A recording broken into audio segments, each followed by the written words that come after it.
날씨가 벌써 많이 추워졌습니다. 이제 해가 질 무렵 밖에 있는 나무를 보면은 덜덜덜 떨고 있는 것 같이 보입니다. 따뜻한 곳으로 옮겨져야 하겠다고 생각하고 교회 이곳저곳에 있었던 것을 돌아보았습니다. 그러면서 하나님께서 우리 때에 따라 제가 화분을 적당한 곳에 배치하듯 우리도 적당한 자리에 가져다 놓을 것이라고 생각합니다. 그런데 화분과 우리 인간이 서로 다른 점이 있습니다. 화분이야 제가 갖다 놓는 자리에 놓으면 아무 일 없이 그 자리에서 제 역할을 합니다. 그러나 인간은 그렇지 않다는 것입니다. 하나님이 불러 적합한 자리에 앉혀 쓰고자 하지만 거절하는 경우가 많다는 것입니다. 거절할 때는 각종 핑계를 댑니다. 연말이 되어 어떤 집사님 보고 이것을 해주세요. 내년에 주방공사를 하세요. 교회 청소를 하세요. 부탁하면 예라고 대답하는 분 그렇지 흔치 않았다는 것이죠. 부담되는 일, 힘들고 어려운 일들을 맡아 하는 것 그렇게 쉽지 않습니다. 요즘은 특히 부담 갖는 것을 싫어하는 것 현대인의 특징입니다. 현대인이 회피하고 싶은 것은 대표적인 세 가지가 있다면 아마도 불이익과 불평과 불쾌함일 것입니다. 현대인들은 부담 회피 증후군이라는 것을 앓고 있다는 것이죠. 결혼 정년기에 있는 젊은이들이 되도록 부담이 없는 배우자를 원합니다. 며느리도 부담 없는 시어머니를 원하고 시어머니 역시 부담 없는 며느리를 원합니다. 공부하는 학생들은 부담 없는 선생님을 원합니다. 취업을 앞두고 있는 취업 준비생들도 부담 없는 기업을 원한다는 것이죠. 기업도 오래된 직원은 부담스러워합니다. 자식들은 자신을 낳아주고 길러주신 부모도 노년에 되면 부담으로 생각합니다. 하나님을 믿는 사람들도 이제 부담 없는 하나님을 찾는 시대가 되었다는 것이죠.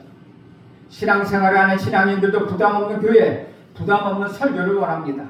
설교가 조금만 부담되면 교회를 부담 없이 떠나기도 한다는 것입니다. 공연하는 교회, 부담이 없는 교회, 그런 교회로 발걸음을 옮겨가고 있습니다. 옮기지 않는 사람은 왜 부담을 주냐 따지기도 하는 시대가 요즘 시대입니다. 세계 50대 교회 가운데 23개가 한국에 있는 한국 교회일 정도로 대형 교회가 한국엔 참으로 많습니다. 왜 이런 현상이 일어나는 것입니까? 많은 요인이 있지만 교회들의 부담 회피 증후군이 아마도 가장 큰 원인 중에 하나일 것입니다. 명분이야 좋은 교회, 건강한 교회라고 말하지만 부담 없는 신앙생활을 하기 위하여 대형 교회의 수평 이동이 급속하게 증가하고 있다는 것입니다. 조그마한 것도 부담스러운 세상인데 더욱이 자신의 목숨을 내어놓고 해야 할 일을 맡을 때에는 누구나 거절하고 싶다는 것입니다. 오늘 성경에 나오는 모세를 보십시오. 하나님의 애굽에서 노예 생활을 하는 이스라엘 민족을 해방시키려고 모세를 불렀습니다. 그러나 모세는 자신은 그 일을 할 수 없다고 계속해서 거부하고 있습니다. 모세가 무슨 이유를 들어 거절하고 있습니까? 10절을 보면 이렇게 기록하고 있습니다. 모세가 여호와께 이르되 아뢰되 오 주여 나는 본래 말을 잘하지 못하는 자니이다. 주께서 주의 종에게 명령하신 후에도 역시 그러하오니 나는 입이 뻣뻣하고 혀가 둔한 자니이다. 모세는 두 가지 이유를 들어서 거절합니다. 첫째는 자기는 본래 태어날 때부터 말하는 재능이 없었다는 것입니다. 둘째는 하나님께서 소명을 부어주신 후에도 입이 뻣뻣하고 혀가 둔하다는 것입니다. 강팍한 바로를 설득하고 완악한 백성들을 설득하기 위해서는 태생적으로 말하는 능력이 부족하다는 것입니다. 지금 자신에게 주어진 조건이 하나님이 쓰시기에 부적합하다는 것입니다. 모세는 적합함과 부족함의 판단을 자기 스스로 하고 있습니다. 쓰시는 사람의 입장에서 생각하는 것이 아니었습니다.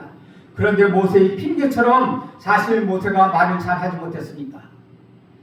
사도행전 7장 22절에 보면 이렇게 기록하고 있습니다. 모세가 애굽 사람의 학술을 다 배워 그 말과 그 행사가 능하더라. 그 말과 행사가 능했다고 이야기합니다. 그는 애굽의 학문을 다 배웠다고 말합니다. 당시 궁중에서 왕자 대접을 받으며 차세대 지도자 교육을 받았던 사람입니다. 성경에 보면 그의 지도력은 누구보다도 뛰어났습니다. 그는 말이 뛰어났습니다. 그는 행정 능력이 뛰어났습니다. 그런데 모세는 자신에게 그 일을 감당할 만한 조건이 없다고 말합니다. 지나치게 자기 자신을 비하하고 있습니다. 지나친 자기 겸손은 자기 비하가 되어 하나님의 부르심을 외면할 수 있다는 것입니다. 부르심은 내 조건이 문제가 아니라 부르심이 신뢰와 의지가 중요한 것입니다. 요즘으로 말하면 돈도 없고 학력도 없고 실력도 없고 능력도 없고 신앙도 없다는 것입니다. 그러나 그런 것들은 다 상대적인 것입니다. 자본주의 사회에서는 모든 것을 돈으로 판단하기 때문에 주변에 보면 돈이 없어 무슨 일을 할 수 없다는 사람 참으로 많이 봅니다. 그러나 조건이 문제가 아닙니다. 돈 없는 나를 사용하고자 하시는 하나님의 의지가 중요하다는 것이죠. 교회 측근도 돈은 있어야 한다고 하는 사람들이 있습니다. 그러나 그렇지 않습니다. 천지 만물을 지으시고 섭리하시는 우리 하나님이 하시는 것입니다. 장로도 권사도 집사도 다 마찬가지입니다. 예수님은 어린이 손에 있었던 도시락 2마리 물고기와 떡 5개로 5,000명을 먹이셨습니다. 사렙과 과부의 마지막 먹고 죽으려 했던 기름과 떡이 엘리야에게 주어졌을 때 그는 그의 가뭄을 다 이겨내야 할 만큼 풍성하게 되었습니다. 하나님의 손은 다윗의 손에 들렸던 물맷떡 5개로 거인 골리앗을 쓰러뜨렸습니다. 모세가 거절한 근본적인 이유는 무엇입니까? 모세가 순교롭고 말하지 않는 근본적인 이유는 무엇입니까? 19절에 보면 이렇게 이야기합니다. 여호와께서 미디안에서 모세에게 이르되 애굽으로 돌아가라. 내 목숨을 노리던 자가 다 죽었느니라. 모세는 자기의 마음을 숨기고 있었지만 하나님이 이미 모세의 마음을 다 알고 있었습니다. 상실에 대한 두려움이었다는 것이죠. 생명 상실에 대한 두려움이었습니다. 그 마음을 다 알고 있는 하나님이 계속해서 거절하니까 내 생명을 죽이려는 사람들은 다 죽었다 하고 말씀하고 있는 것입니다. 우리도 하나님이 우리를 부르실 때 이 핑계 저 핑계 되지만 결국은 근본적으로는 상실에 대한 두려움, 그것 때문에 사명을 거절할 수도 있다는 것입니다. 그 일로 시간은 상실하고 싶지 않기 때문입니다. 그 일로 재물을 잃고 싶지 않기 때문입니다. 그 일로 인하여 자존심이 상실하고 싶지 않기 때문입니다. 그 일로 인하여 명예를, 지위를, 생명을 상실하고 싶지 않기 때문이라는 것입니다. 모세가 4번째로 거절한 이유는 하나님은 무엇이라고 말씀하십니까? 11절을 읽어보겠습니다. 11절에 보면 여호와께서 그에게 이르시되 누가 사람이 이를 지었느냐? 누가 말 못하는 자와 못 듣는 자나 눈 밝은 자나 맹인이 되게 하였느냐? 나 여호와가 아니냐? 선천적으로 말 못한다고 하는데 너 스스로 말 못한다고 하는 그 입을 내가 만들었다고 말씀하십니다. 주인이 바로 하나님이시라는 것입니다. 에베소서 2장 10절에 보면 우리는 그의 만드신 바라 라고 말씀하고 있다는 것입니다. 내게 있는 것, 소유권이 하나님께 있다는 것입니다. 그 소유권을 가진 자가 사용하고 싶다고 지금 말씀하고 있다는 것이죠. 12절에 보면 이제 가라. 내가 내 입과 함께 있어서 할 말을 가르치리라. 우리 하나님 지금 뭐라고 말씀하십니까? 내가 내 입과 함께 있어서 할 말을 가르치시라고 말씀하십니다. 이 얼마나 확실한 보장입니까? 말 잘하는 것이 문제가 아니라는 것입니다. 전능하신 하나님, 그 하나님이 우리 삶의 현장에서 함께 계셔 순간순간 할 말을 가르쳐 주겠다고 말씀하시는 것입니다. 하나님은 우리가 가지고 있는 조건보다 예수님의 핏값으로 구속받은 우리 자신을 사용하시기를 원하신다는 것입니다. 사랑하는 여러분, 우리가 쓰임받기 위하여 어떻게 해야 합니까? 우리가 쓰임받기 위하여 모든 것이 다 준비되어 있어야 한다는 것은 아니라는 것입니다. 모든 것이 다 있어야 하는 것이 아니랍니다. 지금 나에게 주어진 재능이 작은 것일지라도 그것 하나님이 쓰시면 되는 것입니다. 너무 자신의 능력을 과소평가할 필요도 없다는 것입니다. 다른 사람과 비교하여 열등의식에 사로잡힐 필요도 없다는 것입니다. 나의 능력을 보고 비판할 필요도 없습니다. 모세를 끝까지 포기하지 않으시는 우리 하나님은 저와 여러분을 쓰시기를 원하신다는 것입니다. 아무리 부족하고 그 능력이 하나님께서 아무리 부족하다 하더라도 그 능력 하나님이 들어 쓰신다면 거기에 역사가 일어나시는 것입니다. 사람이 쓰는 것이 아니라 하나님이 쓰시는 것, 그것이 중요하다는 것이죠. 거친 돌도 위대한 조각가가 들었으면 위대한 조각 작품으로 태어날 수 있다는 것입니다. 내게 있는 것이 아무리 작은 것이라 할지라도 아무리 부족한 것이라 할지라도 하나님이 쓰신다면 거기에는 놀라운 역사가 일어날 줄로 믿습니다. 하나님이 오른손을 못 쓰는 왼손잡이 에우스를 쓰십니다. 당시 여인으로 물건처럼 취급당했던 드보라를 높이 들어 쓰셨습니다. 겁당이 기드온, 사기꾼 야곱, 아내를 내어놓은 아브람, 배반자 베드로, 살인 방조자 바울도 하나님은 그들의 재능을 사용하셨습니다. 주어진 자그마한 재능을 하나님이 사용하시면 그 재능이 극대화되어 그의 인생의 전체가 되어버리는 것입니다. 우리 하나님이 우리 자녀들을 얼마든지 사용할 수 있다는 것입니다. 주 안에서 사랑하는 여러분, 지금 상황은 어떤 처지에 있습니까? 모세는 살인자로 도망자로 살아가고 있습니다. 처가살이도 하고 있습니다. 이제 나이 80입니다. 그를 지지해주고 환호하는 사람은 없습니다. 40년 왕궁 생활은 다 잃어버렸습니다. 광야의 목동에 불과합니다. 엄청난 상실의 고통에 처한 것입니다. 그러니 자신이 할 수 없다고 했을 것입니다. 그럼에도 우리 하나님은 그를 사용하시고자 하셨습니다. 우리는 그리스도의 피값으로 산 우리 하나님은 우리를 고난에 떠밀려 침몰하도록 방조하지 않으신다는 것이죠. 쓰임받는 것이 바로 축복이라는 것입니다. 모세 이외에 얼마든지 하나님이 다른 사람을 쓸 수도 있었습니다. 모세가 아니면 안 된다는 것은 아닙니다. 우리 말고도 얼마든지 하나님이 다른 사람을 쓰실 수 있습니다. 우리가 선택받아 쓰임을 받는다는 것 얼마나 큰 축복입니다. 여러분, 부담으로 느껴서 회피할 것 없습니다. 하나님이 함께 하시겠다고 말씀하신데도 모세는 또한 무엇라고 대답합니까? 13절을 보십시오. 13절에 보시면 모세가 이르되 오 주여 보낼 만한 자를 보내소서. 다섯 번째 또 거절합니다. 나 같은 사람 보내어 무엇하겠습니까? 나는 살인자여 도망자여 목동에 불과한데 나 같은 자를 보내서 무엇하겠습니까? 자, 나는 민족을 구원할 만한 그런 사람이 못 되는 것입니다 라고 말하고 있습니다. 왜 그렇습니까? 모세가 말하고 있지 않지만 과거의 실패의 경험 때문이었다는 것입니다. 모세가 하나님을 부를 때 세 번째로 거절한 이유를 보면 출애굽기 4장 1절에 보면 이렇게 기록합니다. 모세가 대답하여 이르되 그러나 그들이 나를 믿지 아니하며 내 말을 듣지 아니하고 이르기를 여호와께서 내게 나타나지 아니하셨다 하리이다. 세 가지 이유를 들어서 그는 거절했습니다.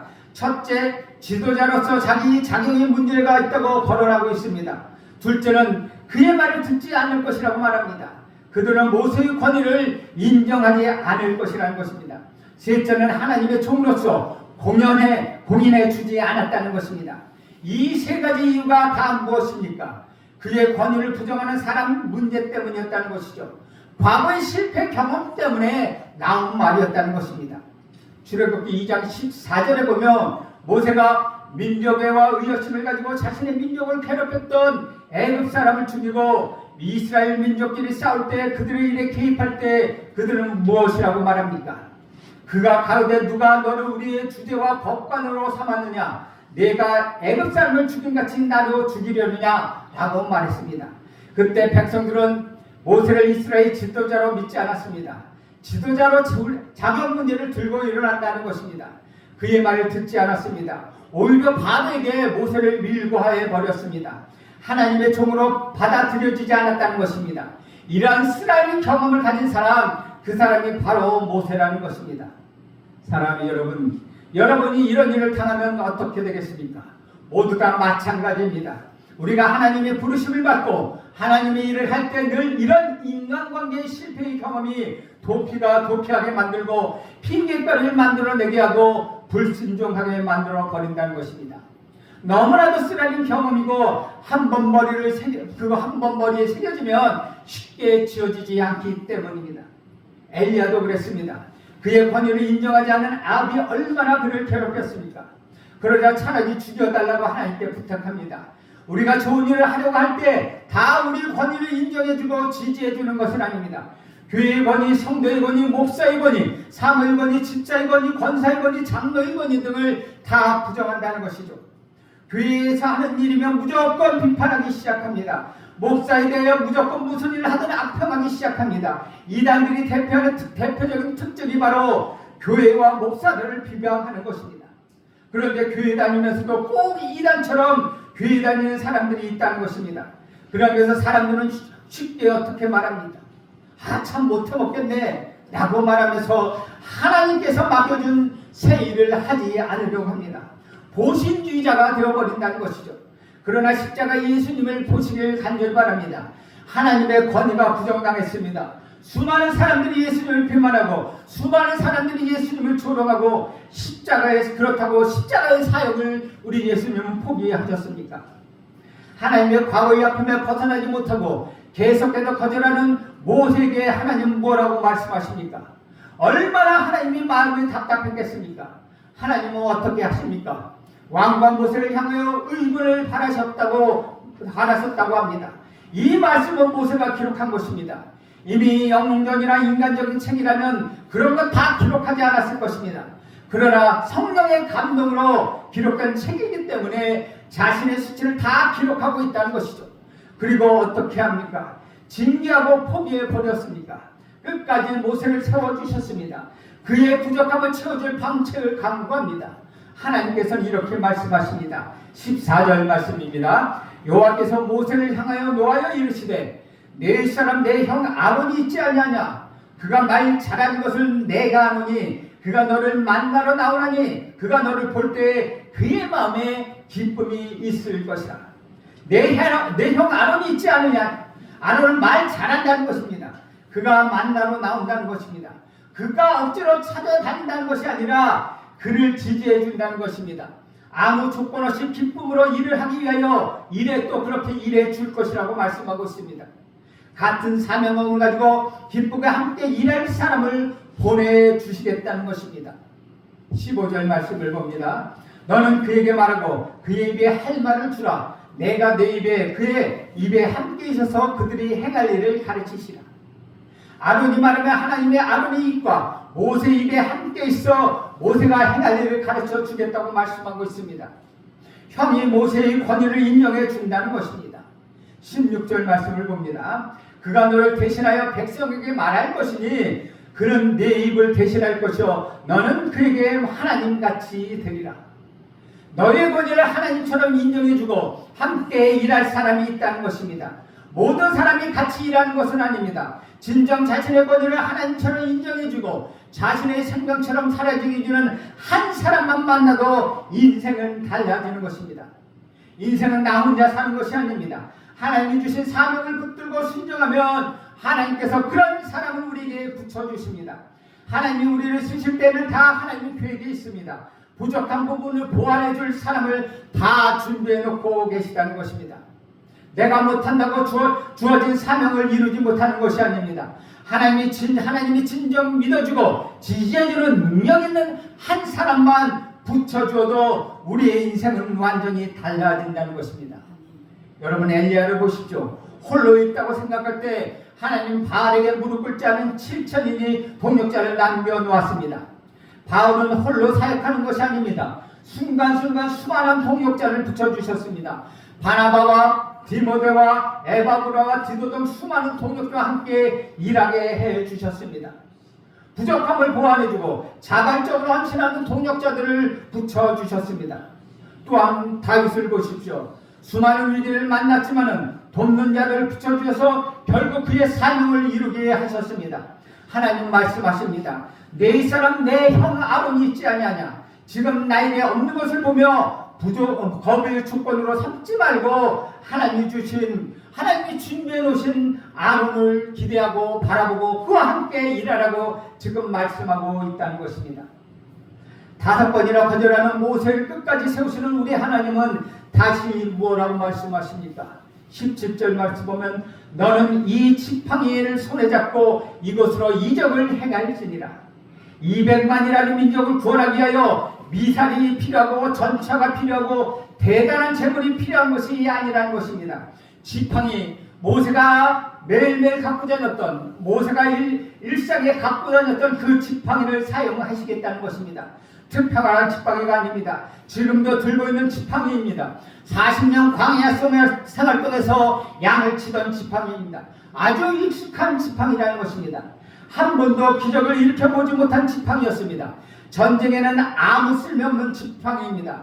백성이 이끌 때는 아무런 가치없는 지팡이입니다. 그런데 그것을 가지고 이적을 행하라고 말씀하십니다. 하나님이 그에게 익숙한 지팡이 용도만 달리하여 사용하게 했다는 것입니다. 사람은 쉽게 익숙한 것을 무시하기도 합니다. 평범한 것을 무시하기도 합니다. 자신에게 있는 것에 가치를 외면하기도 합니다. 아무것도 아닌 것 같지만 그 지팡이가 하나님이 들어 쓰시면 하나님의 지팡이가 되었다는 것입니다. 20절을 보면 모세의 지팡이라고 말하지 않고 하나님의 지팡이라고 말씀하고 있습니다.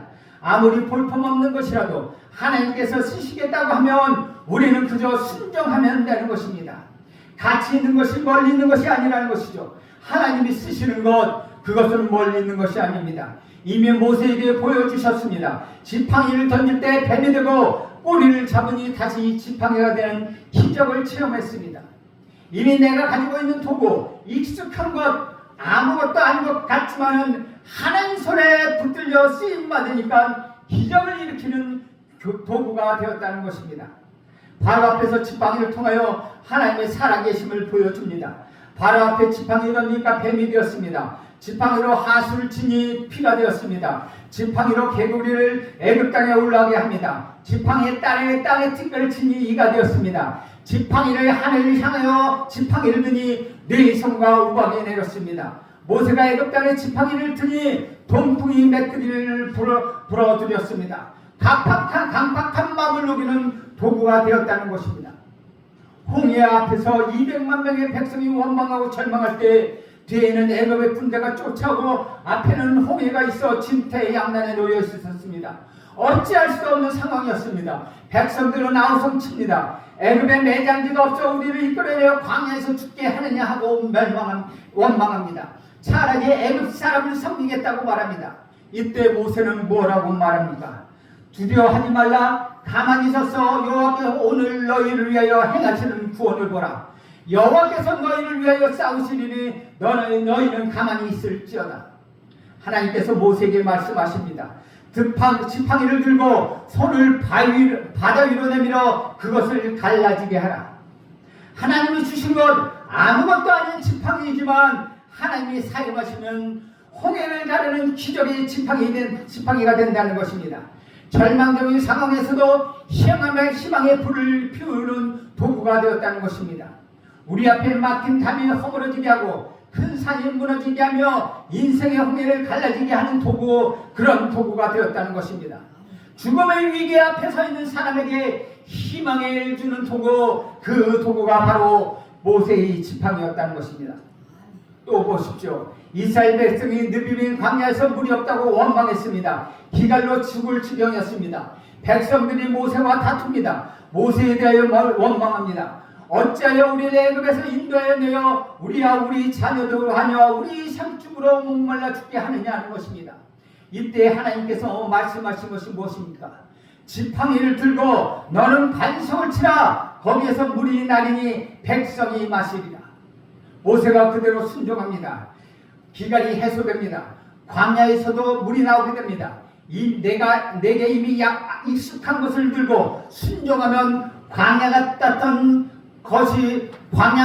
가정의 오아시스가 변합니다. 메마른 마음의 옥토처럼 변하는 도구가 된다는 것입니다. 남을 비판하고 잃어버렸던 사랑이 회복되고 풍성한 영적 생활을 이루어지게 하는 도구가 된다는 것입니다. 또 성경 속에서 보십시오. 아말렉과 전쟁을 벌입니다. 이때 어떻게 합니까? 모세가 지팡이를 들고 산 꼭대기에 올라갑니다. 지팡이를 들고 기도합니다. 모세의 손이 올라가면 아말렉과의 전투에서 승리합니다. 아론과 혼이 붙들어주니까 계속 승리하게 됩니다. 익숙하고 보잘것없는 것 같지만 하나님 손에 붙들림을 받으면 승리의 도구가 된다는 것입니다. 모세의 지팡이가 위대한 것이 아닙니다. 하나님이 쓰시기 때문에 그 지팡이를 통하여 하나님의 능력이 나타나는 것입니다. 전능하신 하나님이 함께 하시기 때문입니다. 지팡이가 문제가 아니라 그것을 쓰시는 하나님이 중요하다는 것입니다. 사랑하는 여러분, 하나님은 여러분을 쓰시길 원하십니다. 여러분이 피하고 싶은 이유가 있을 수도 있습니다. 그러나 여러분을 부르시는 하나님은 사명을 맡겨주시고 쉽게 포기하지 아니하시는 분이십니다. 끝까지 여러분을 세워나가실 것입니다. 맡겨진 일을 반드시 이루어 나갈 것입니다. 여러분의 익숙한 것, 여러분의 가장 가까이 있는 것을 통하여 여러분을 통하여 하나님께서는 기적을 베풀어 가실 것입니다. 여러분의 가정에 회복이 일어날 것입니다. 여러분의 가정에 놀라운 기적이 일어날 것입니다. 여러분의 가정에 자녀들 돌아올 때 될 것입니다. 하나님은 여러분을 통하여 여러분의 가정을 통하여 놀랍게 일어나는 모세의 지팡이를 쓰여듯이 여러분 모두를 사용하게 될 것입니다. 여러분이 그런 이 한 해 주님의 오시는 기다리면서 기적의 지팡이로 쓰임받는 여러분 모두가 되길 간절히 소원합니다. 기도하겠습니다. 하나님, 오늘도 우리 하나님이 모세를 통하여서 열심히 설득하시고 모세의 익숙한 지팡이를 통하여 기적의 지팡이가 되어 주셨던 것처럼 하나님, 우리를 쓰시겠다고 하면은 우리가 비록 가진 것이 없고 능력이 없고 보잘것없지만 하나님의 능력의 부과됨을 다시 한번 기억하게 하여 주시옵소서. 모세의 지팡이처럼 우리도 쓰임받는 지팡이가 되게 하여 주옵소서. 예수님의 이름으로 기도합니다. 아멘.